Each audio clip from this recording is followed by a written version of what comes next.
Hidup seatap dengan mertua dan adik ipar perempuan ternyata tidak semudah yang kubayangkan. Istriku Rina adalah seorang perawat yang sering mendapat shift malam di rumah sakit.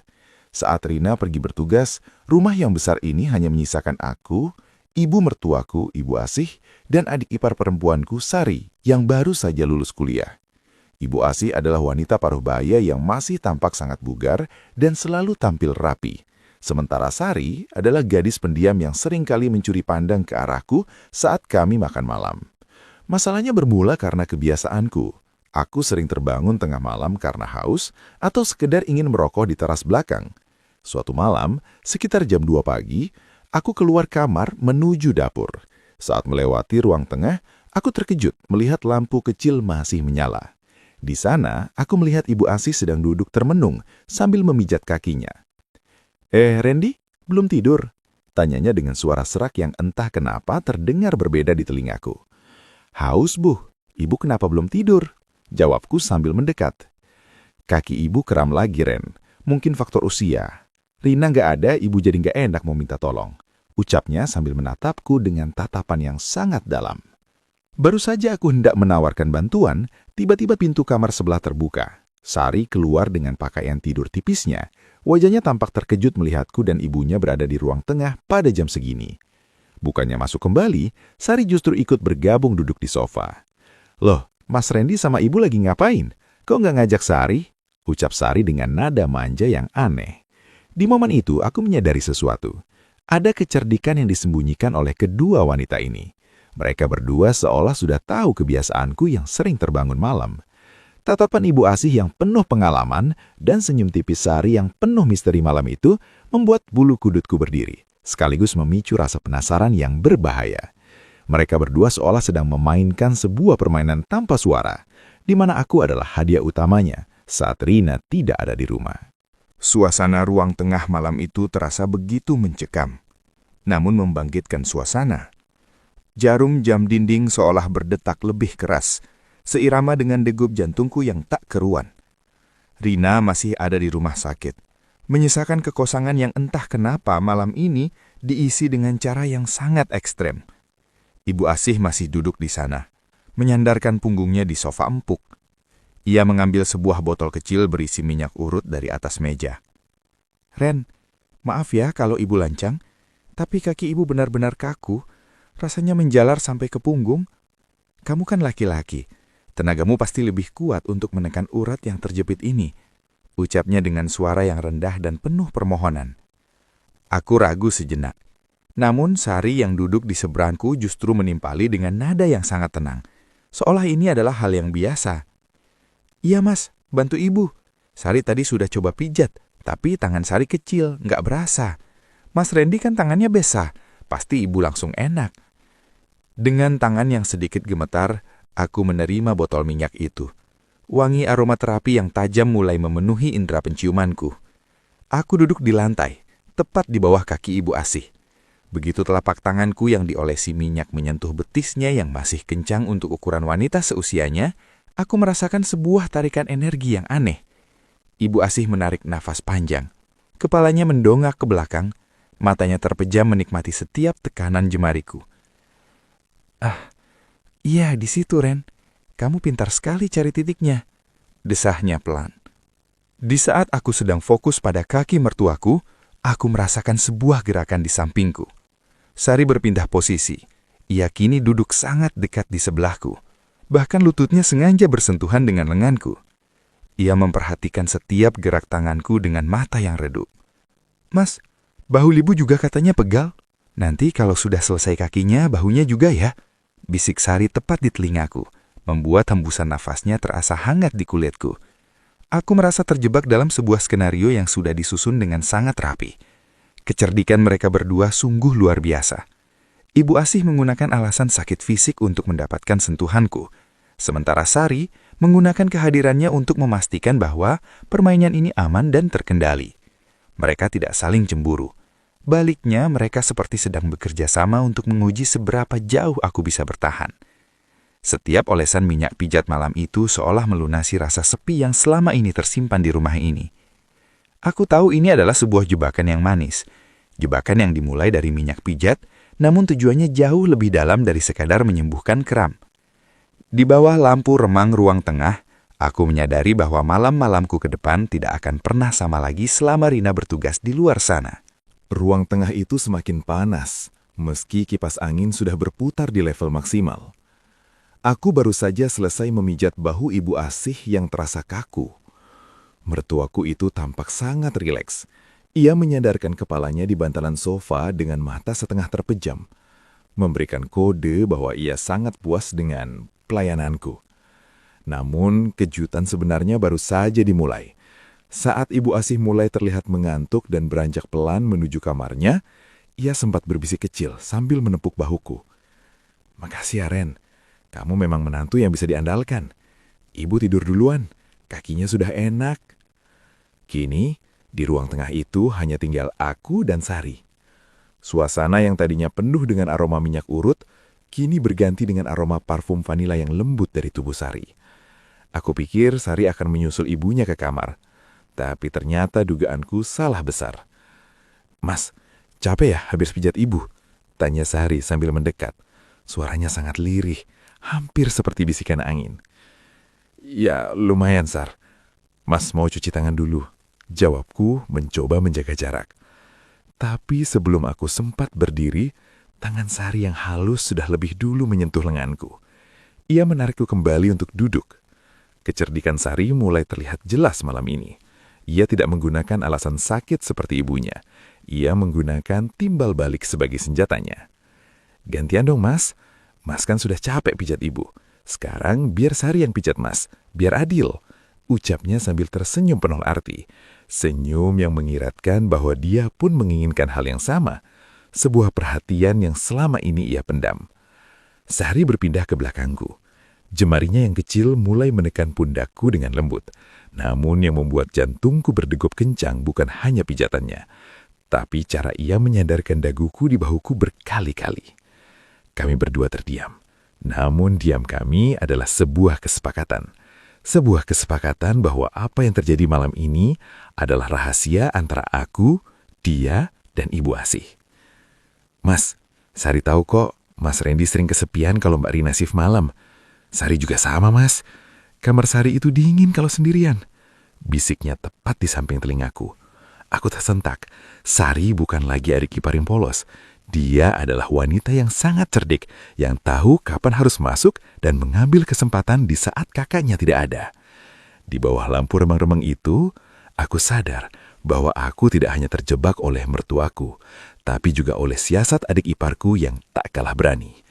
Kami bertiga kini terikat dalam sebuah benang merah yang sangat tipis dan berbahaya. Pagi hari di rumah ini biasanya terasa hambar. Namun setelah kejadian tengah malam itu, atmosfer dapur berubah total.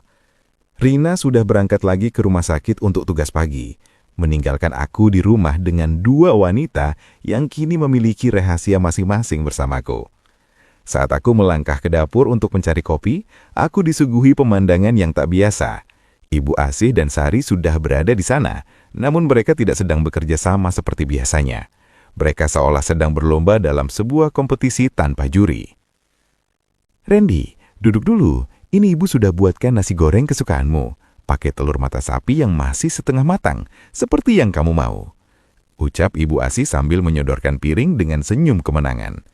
Ia mengenakan daster yang lebih rapi dari biasanya. Rambutnya ditata apik, seolah ingin menunjukkan bahwa dialah penguasa dapur ini. Baru saja aku hendak menyuap nasi goreng itu, Sari datang dari arah belakang sambil membawa segelas kopi hitam kental yang aromanya sangat menggoda. Ia sengaja berjalan sangat dekat di sampingku hingga bahu kami bersenggolan. "Ini Mas, kopinya." Sari tahu Mas Randy nggak suka kopi yang terlalu manis kalau pagi-pagi kan? Sari tadi yang racik sendiri, beda sama kopi buatan ibu yang biasanya kebanyakan gula. Sindir Sari sambil menatap ibunya dengan tatapan menantang namun tetap manis. Aku terjepit di antara dua layanan yang sangat luar biasa. Ibu Asih memanjakan perutku, sementara Sari memanjakan seleraku. Persaingan mereka sangat halus, lewat gerakan tangan, lewat cara mereka menyodorkan sendok, atau lewat tatapan mata yang seolah meminta konfirmasi. "Siapa yang paling kamu suka, Ren?" Kecerdikan mereka benar-benar berada di level yang berbeda. Ibu Asih sesekali menyentuh pundakku sambil menanyakan apakah pijatannya semalam masih terasa. Sementara Sari dengan berani duduk di depanku, memainkan jemarinya di atas meja, sambil sesekali mengedipkan mata saat ibunya berbalik badan. Hebatnya, keduanya berhasil. Pagi itu, aku merasa menjadi pria paling beruntung sekaligus paling berdosa. Nasi goreng Ibu Asih terasa sangat nikmat, dan kopi racikan Sari memberikan tendangan energi yang aku butuhkan.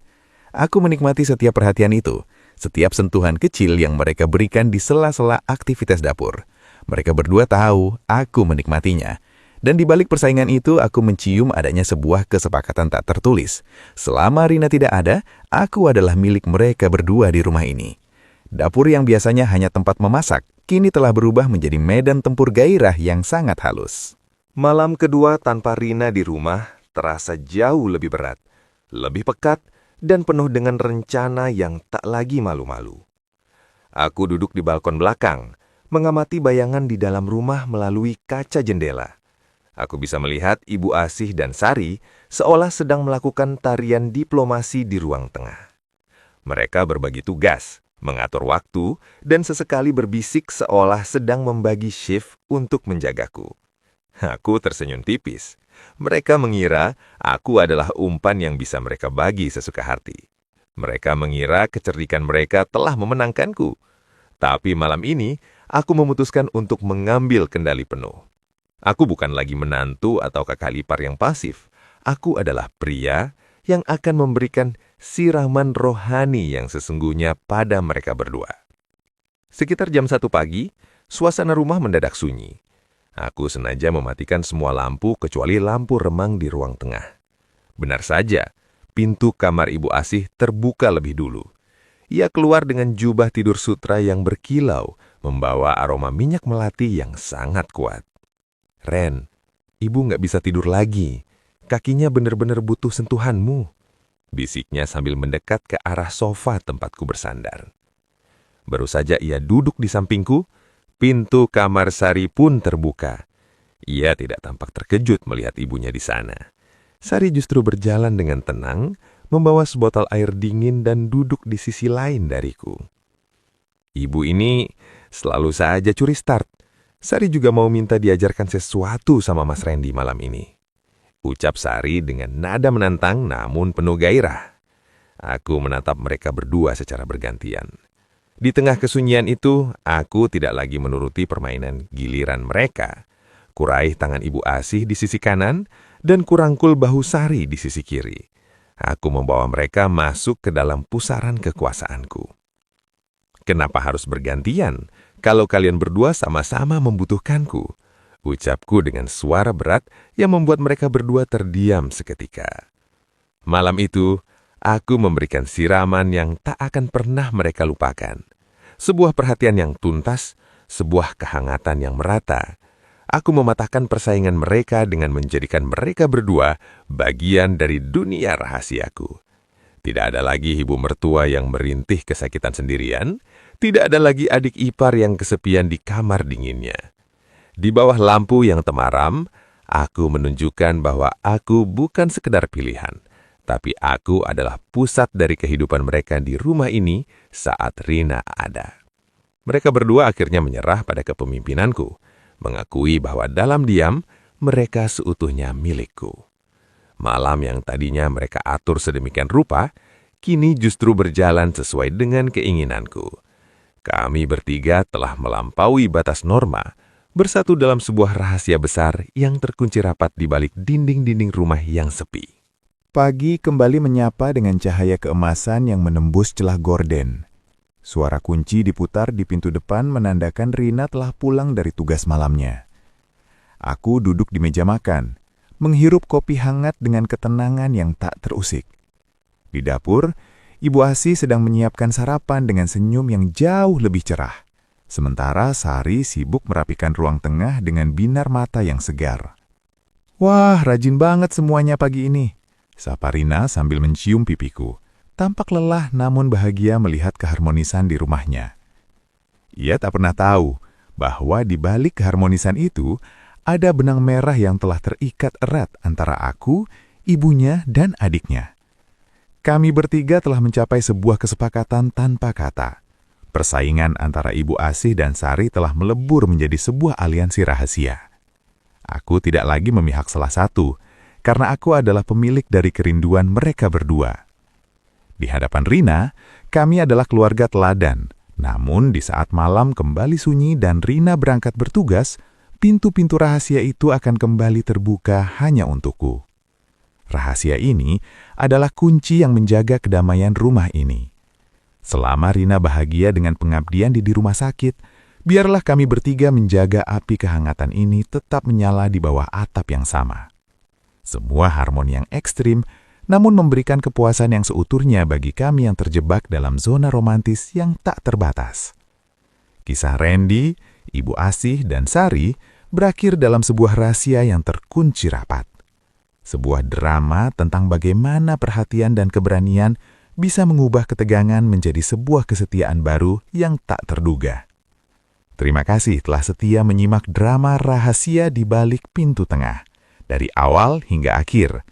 Ingatlah, terkadang apa yang terlihat di permukaan hanyalah sebagian kecil dari cerita yang sebenarnya terjadi di dalam rumah. Tetaplah di Zona Romantis, kumpulan cerita-cerita dan kisah-kisah romantis terbaru dan menyentuh hati. Tuliskan komentarmu. Kisah ini telah selesai. Ingin petualangan romantis apa lagi untuk besok? Berikan ide atau judul pilihanmu di kolom komentar.